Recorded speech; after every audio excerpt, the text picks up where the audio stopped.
சத்தியமித்ரன் மாவட்ட செய்திகள்.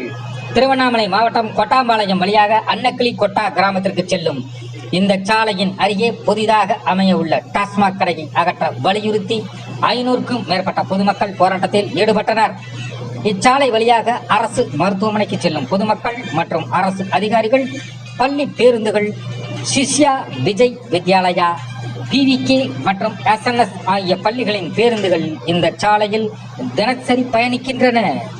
போராட்ட செய்தி அறிந்து கிராம நிர்வாக அலுவலர், VAO காவல்துறையினர் மற்றும் வட்டாட்சியர் மோகன்ராமன் அவர்கள் நேரில் வந்து மக்களுடன் பேச்சுவார்த்தை நடத்தி களையச் செய்தார். போராட்டம் தற்காலிகமாக கைவிடப்பட்டது. கிராம நிர்வாக அலுவலர், காவல்துறையினர் மற்றும் வட்டாட்சியர் மோகன்ராமனுக்கு தீப நகரத்தில் தீப நட்சத்திரங்களாய் பாராட்டுக்களை பொதுமக்களும் பெண்களும் கிராமவாசிகளும் தெரிவித்து வருகின்றனர். திருவண்ணாமலை மாவட்டம் சுப்பிரமணியன் மாவட்ட செய்தியாளர்.